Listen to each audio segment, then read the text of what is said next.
So I've owned the Sony a7S III for well over 3 months now, and I have yet to talk about it here on the good old YouTube, until now. However, it's not what you normally would see when talking about this camera. I want to show you something I captured on this year's El Día de los Muertos in downtown Los Angeles. I have a confession to make. I have been obsessed with Super 8 cameras since about May of this year. However, they've always held a special place in my heart, dating all the way back to 1997. One of my favorite skate videos when I was just a wee young lad was the Volcom Freedom Wig video, which was shot on Super 8 film. And there has been multiple times just this past summer where I came this close to purchasing a Nikon R10, which is like the Cadillac of Super 8 cameras. However, I thought, what if I just experiment with trying to emulate the Super 8 look first? Now, plenty of other people have already done tutorials on this. However, one thing I noticed that they all have in common is they all do it in post. Well, as the Dog Times Patreon already knows, I am a little obsessed with capturing the look on the day. So with the Sony a7S III, I dialed in very particular camera settings to match what something like the Nikon R10 has. And then I made sure to use this vintage Minolta recorder from 1978, which is something I've already done a full review on. And I also used a very specific filter. But obviously I still had to do some things in post, and I will be sharing all of that with you all. But first, let's roll that footage.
So I will admit, it doesn't look as awesome as real Kodak Super 8, but I think the vibe is still there, and I still think I did an okay job at getting away from a modern digital look.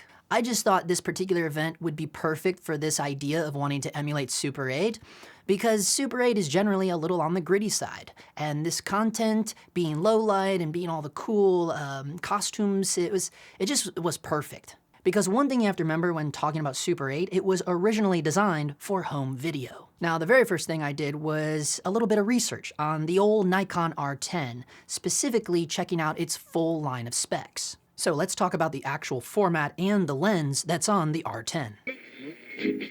First of all, Super 8 is a very tiny sensor compared to what is inside of the Sony a7S III. It is a 5.58 times crop factor when compared to full frame. And the R10 comes equipped with a Cine Nikkor zoom, which is a 7 to 70mm f1.4 lens, which would be the full frame equivalent of a 39 to 393mm. So the zooms on the Super 8s are insane, and I don't own a 40 to 400mm zoom lens. However, Tamron does make this 50 to 400mm f4 zoom lens for only $1,300, which is actually quite impressive. But also keep in mind, f1.4 on Super 8 would be the full frame equivalent of an f8 in terms of depth of field. So hence the old Minolta Record. This bad boy is only an f4, so you're not exactly going to have a super shallow depth of field, which is very important for mimicking Super 8 footage. However, I will admit that I just shot wide open at f4, mainly because I wanted to get as much light as possible on the sensor. But also, I kind of like the idea of the image being more unique and having a little bit of shallow depth of field at that f4. But if you are looking to cheat the Super 8 look exactly, I would definitely stay away from your super fast lenses. Now the zoom on this Minolta is only 24 to 50, which would be like a 4 to 9mm on the R10. So it's not anywhere close. However, on the Sony a7S III, I can do clear image zoom, which allows you to do a 1.5 times zoom beyond the maximum focal length, essentially turning this 24 to 50 into a 24 to 75 zoom lens. So still not nearly as awesome of the type of zoom that you would get on a real Super 8 camera, but at least you can still do some small crash zooms, and that'll help you sell the vibe of Super 8. And since I was filming in 4K, you can always extend your crash zooms in post to help sell that look even more. And for me, that was super important for mimicking the documentary Super 8 look. But also, the old Nikon R10 was sold from 1973 to 79, so the fact that this old Minolta is from 1978, it actually fits in perfectly within that time period. So right off the bat, I'm getting a more vintage look and some really nice organic flares. But now to take it a step further, I also threw on a special filter. And it is one that I recently reviewed, and quite honestly, it's one that I've been using a lot lately, especially on paid jobs. I find myself reaching for it more than like the Hollywood Blackmagic or the low-con filters that I would normally use. It's the Aria Mist from Simod Lens. Now, as my Patreon all knows, I always select certain filters based upon the job. It's easily in my top 5 things to address when in the pre-production process. Now, why the Aria Mist was key for emulating the Super 8 look is because it lowers the contrast. It basically squeezed the waveform, but also adds some really nice soft black diffusion to the overall image. So in that regard, to me, it really is a nice hybrid mix of an HBM mixed with an Ultracon. Now, I only went with the 1/8 density on this shoot because the Aria Mist is a very heavy filter. Plus, I was already using a vintage lens, and this was a low light situation. And even though I was shooting on the a7S III, I still knew that I was basically going to be destroying this footage in post. So I still wanted to capture a decent amount of detail on the day. But I've left a link to my review on the Aria Mist filters down below in case you missed that one. Now let's talk about some actual camera settings and what's most important to the Super 8 look, which is frame rate. Now, the Nikon R10 had a couple different options. It could actually do a true 24 frames per second, but what made it even more of a standout was it could do slow-mo at 54 frames per second. However, I was looking for that iconic Super 8 look, which would be the third option that the R10 offers, 18 frames per second. Now, this is where the Sony a7S III comes in, because in S&Q mode, you can actually record under crank in 15 frames per second. Now, I am very well aware that you can always speed up your footage in post. However, I am a little bit of a purist, and in my opinion, it's never gonna be the same as it would be if it was captured the way it's supposed to be on the day. However, one important thing to take note of is you cannot record audio when you are in S&Q mode, which is a bit of a bummer because if I would have captured this event on my red Komodo, it does allow to capture audio when shooting in overcrank or undercrank for that matter. And because I was aware of Sony's disadvantage, I did make sure to capture at least one song from that band in true 24 frames per second, and just for the audio, and that actually is the soundtrack for the footage that you just watched. So that is something to be aware of, especially if you're wanting raw audio. Now, in regards to shutter speed, the R10 offered 3 different options for its 3 frame rates: 40, 80, and 160-degree shutter angles. Now, in my opinion, this really just comes down to taste and lighting. So obviously, a 160-degree shutter angle is going to let in the most light, but also have the most motion blur. And I know regarding the light, obviously, I was well aware of the camera I was shooting on, the Sony a7S III, but again, you know, this was a run-and-gun situation. Everything was outside of my control. It was a night exterior, so I cannot stress this enough. I just wanted to get as much detail onto that sensor as I could. So a 160-degree shutter angle when shooting at 18 frames per second is equivalent to a 40th of a second, or 1/40.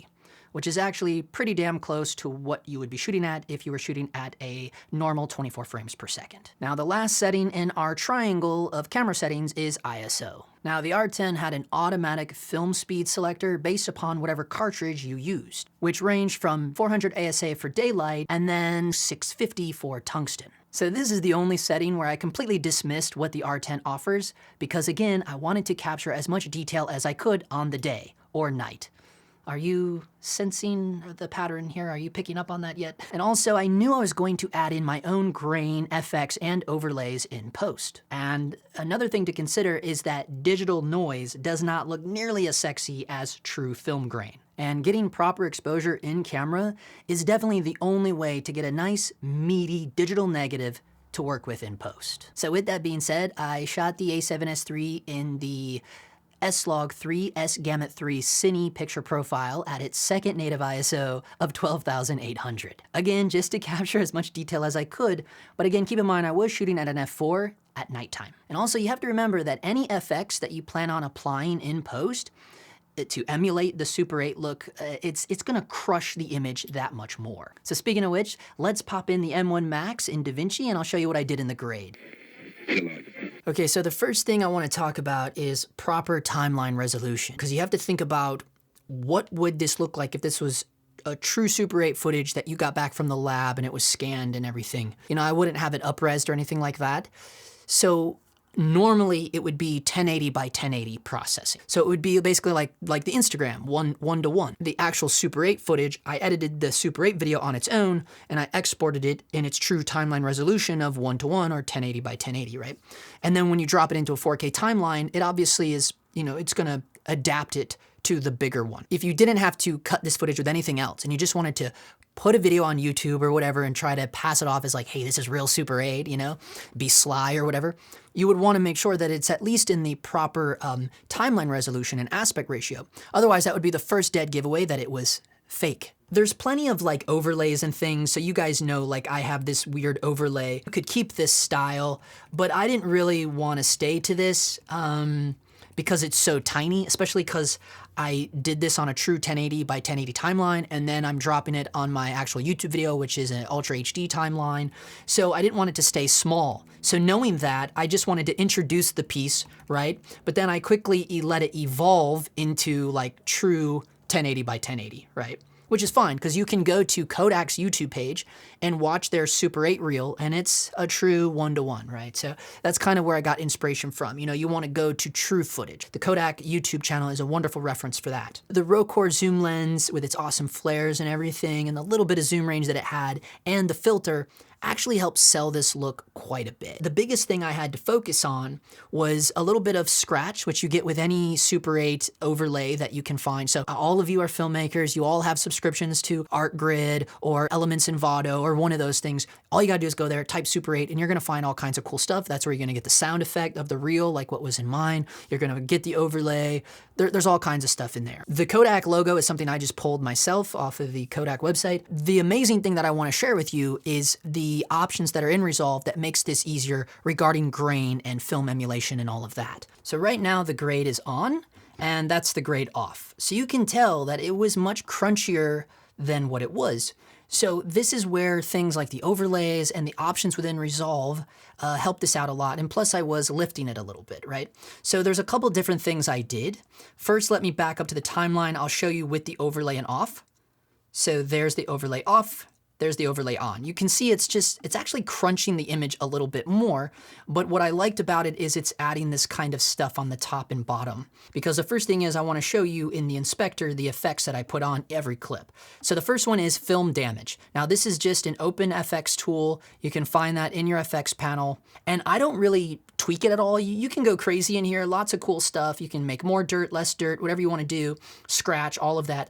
The only thing I do in film damage is adjust the global blend, because you'll see I have it down here on this particular clip at 0.47. Like, let me put it back on fully maxed out and I'll turn back on the overlay. It's just way too dark, right? So I'm gonna dial back the global blend, and this is with all the clips. It's just to taste. You know, each clip is going to be different because it's documentary style running around. So every clip is going to have a different exposure. So you just kind of base your global blend to I. Then the film grain. This is also an OpenFX within the effects panel. Film grain, this makes it so awesome. You can go in here and whatever film grain you want. I do 8mm, which one did I do? 500T. Why I did 500T is because I believe on the evening I was sitting at 4500 Kelvin for my white balance. Now what's cool, you can actually tap on grain only and really see like, whoa, that's a lot of grain. But now see these scratch and things up top, that's the overlay, so I can turn that off and on so you can see what both of those things are doing combined. So you see it's already pretty crunchy, right? On its own before we even get to the grain. Well now you're saying, Justin, I thought you shot an S-Log3 S-Gamma 3 Cine. I did. And this is why it's already kind of got a grade on it, is because I do all of my projects color managed, right?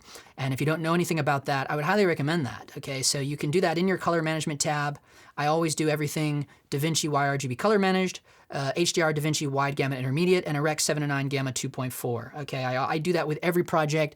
That's basically gonna streamline your process so you don't have to do a color space transform on every single clip. So once we've done the color management, you can go to the color tab, right click the clip, and go to input color space, and you'll see you want to check Cine on film log. So I'm already starting at a nice starting off point, right?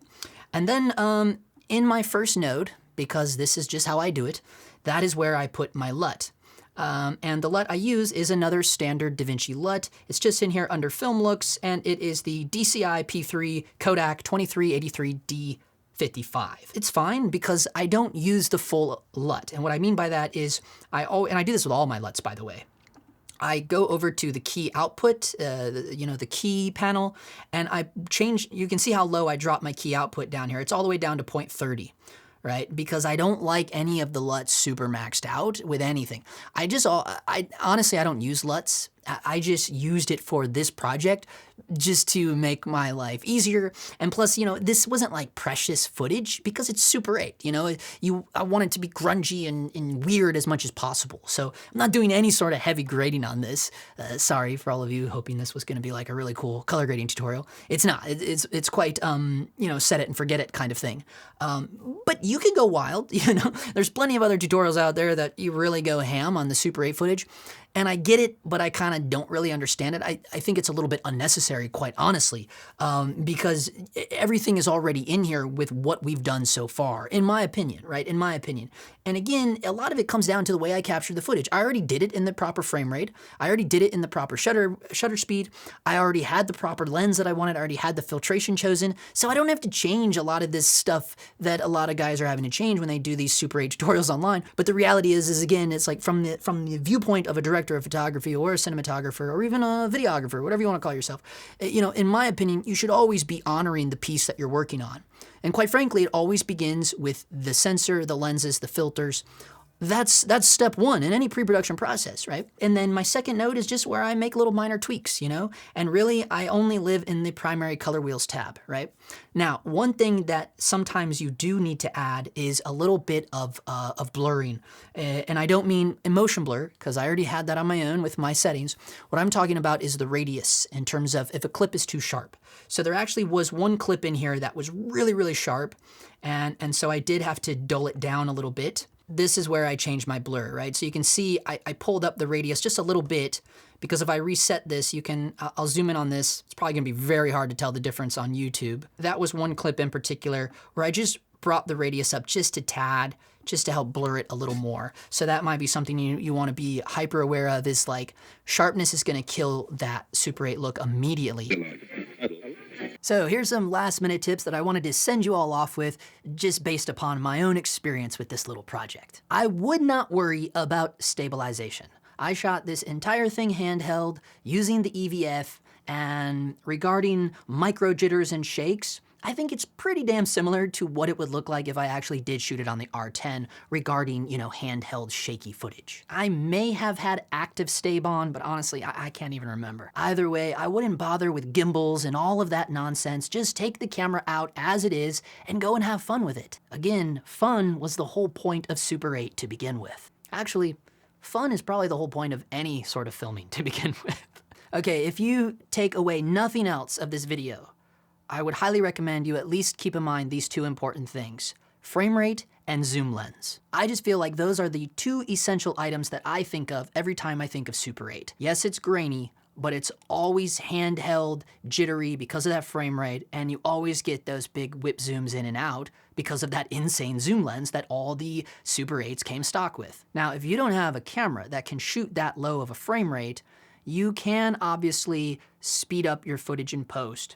But to get around that 18 frame rate, and if you shoot at a normal 24, just know you'd have to speed it up by at least 50%. And then just go wild in Resolve regarding grain and FX and film emulations. Now, if you're more hip to doing the real deal, I really do think from all the research that I've done that the Nikon R10 is a really good option. However, Kodak themselves have been working on a Super 8 digital hybrid camera for about the past 6 years now. It does look really cool. I have no idea what's going on with it. Maybe the whole pandemic slowed down the production, but it basically is a true Super 8 camera that actually takes Kodak film cartridges, but on the inside, it has a sensor in front of the shutter, which allows for a digital live preview on a little flip-out LCD screen. And it also allows for an audio in, which is recorded to an SD card. Just the audio recorded to an SD card. So it's kind of cool, you know, it reminds me of those old JVC VHS-C camcorders that I used to film skate videos with back in high school. Ugh. But honestly, I don't know if Kodak is ever actually going to release that thing, considering they first announced it back in 2016, and the price has gone up really, really high. Like, I think it's around $3,000 now, and when they originally announced it back then, it was supposed to only be 400 bucks. So honestly, I don't even know if the Kodak would even be worth it at this point. But there are plenty of options for vintage Super 8s over on eBay, so I have left a link down below to fast track your findings. But I do want to give you a realistic view of how expensive of a hobby Super 8 really is. And this is ultimately what led me to not pulling the trigger on the Nikon R10. So there are places such as Pro 8mm, which is actually right here in Burbank, and they offer a service where you can get one cartridge plus processing, plus a digital scan up to 4K resolution for $128 per cartridge. But keep in mind, you only get 3.5 minutes per film cartridge, and that's when you're shooting 18 frames per second. So if you're shooting anything higher frame rate than that, you are going to rapidly lose record time and money. So there you have it. Let me know in the comments how you all feel about Super 8 and just film in general, whether it's film cameras for cinematography or film cameras for photography. I honestly love the look of film, especially for photography, but I just do not have the patience for it. And honestly, I don't know if the cost is worth it in our present day of 2022. But it is very cool. I respect it. I appreciate all the folks out there that do shoot on film. I love looking at the images on Instagram and everywhere. I just don't think it's for me. So I have found another cool option in regards to photography, so stay tuned if you're hip to that. Definitely hit that like button and that subscribe button if you're new here. And if you're a super fan like our Pro Tips member Visit VR, there are plenty of ways to support the show, the coolest one being the Dog Times merch store. There is a banner down below, so check it out. There's plenty of awesome artwork on t-shirts such as this one, and mugs and stickers and all kinds of fun stuff. It's a great way to support the show. Anyways, as always, thank you for watching, and we'll see you in the next one.